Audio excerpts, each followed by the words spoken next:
Hello, all. I'm excited to welcome you all for my next episode of Ippodhu podcast with me, Pavithra. Today, I'm going to talk about a brilliant scholar, freedom revolutionary, and spiritual visionary of India. It is none other than the multifarious person, Sri Aurobindo. Aurobindo was an Indian nationalist, politician, journalist, newspaper editor, writer, philosopher, yoga guru, and Maharishi. Let's get into his early and political life. Aurobindo was born in Calcutta to a Bengali family. His father was a surgeon who worked under British government. Aurobindo has 4 siblings. When they are young, they brought up speaking English, but they insisted to use Indian language with the servants. Aurobindo and his siblings done their schooling in Lorato House Boarding School in Darjeeling. After his schooling, Aurobindo's father wanted him to study Indian civil service and he was sent to England for his higher studies in 1879. His father believed British to be superior of all. Aurobindo and his siblings was taught Latin, which is required for admission in Manchester Grammar School and other good English schools. Aurobindo's father came back to India to continue his work.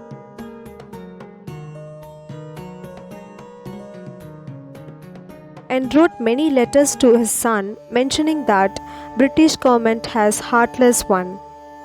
Through his father's letters, Aurobindo realized that his mother country was slave under British government. In London, Aurobindo joined St. Paul's School and spent 3 years in London learning Greek, reading literatures and English poetry. He also learned German and Italian languages. To fulfill his Indian civil service dream, he studied hard to get passed in the competitive exams since his father faced financial problems. He got admission in English University under probation in King's College, Cambridge. He ranked 11th out of 25 competitors, but he lost interest in Indian civil service and got disqualified from the service. He left England for India in 1893. Aurobindo's father, Krishna Ghosh, died of hearing that the ship his son was travelling had sunk in the middle of the voyage. From here, his political career starts. After his return to Calcutta, he worked in Baroda State Service, in Survey and Settlement Department and also in Revenue Department. He also done part-time jobs like teaching grammar to students. And he writes and edits the speeches of the Maharaja of Gaikwad. In 1897, he also worked as a part-time teacher in Baroda College, teaching French to the students. By working in the Baroda, he also took active part in independence movement. In 1901, he married a girl called Mirnalini, who is the daughter of the government officer. He became the first principal in National College in Calcutta, and he had a vision to give quality education to the youths of India. He resigned his principal position in 1907 and completely went into politics. His rebellion thought against England and its government developed by revolts in America and Italy. He also moved to Calcutta after the announcement of partition of Bengal. In 1907, he attended Congress meeting by Dadabhai Naoroji and formed 4 objectives. He supported the extremists in the Surat session in 1907. In 1908, he was arrested for Alipur bomb case, who was involved in the arrangement of violence attacks, and spent that part of his life in jail. He started two new publications after the release from jail, which was Karma Yogin in English and Dharma in Bengali. His writings against the British government in journals repressed him by the British government. So he moved to Pondicherry in 1910, which is the spiritual change in his life. His imprisonment in Alipur jail was a time where he realized and experienced spiritual insights. He hid himself from political activities and went to Pondicherry, which was a French colony then.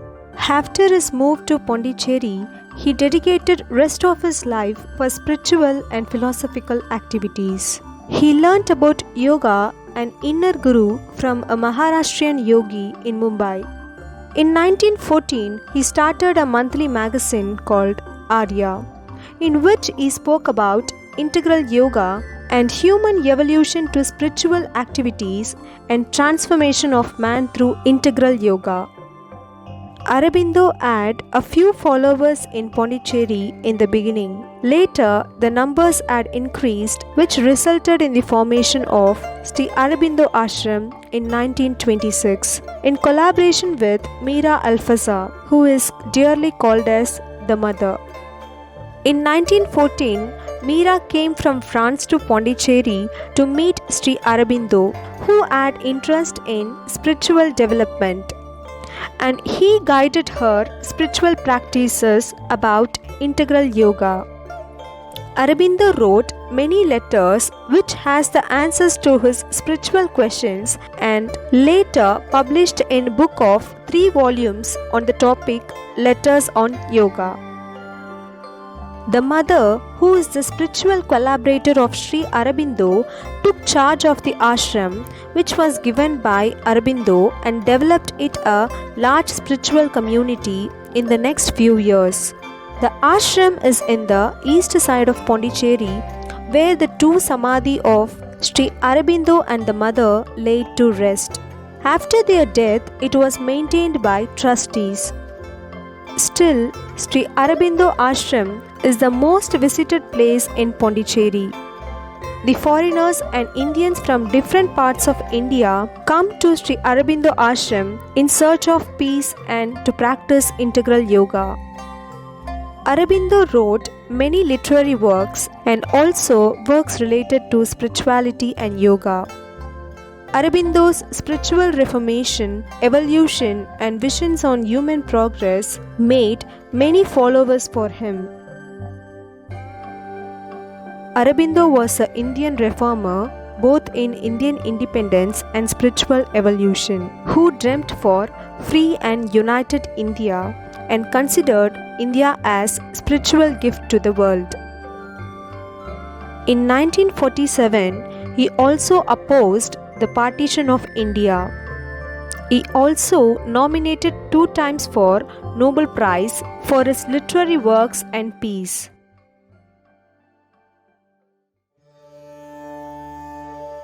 The Maharishi died in the year 1950 in the month of December due to health issues.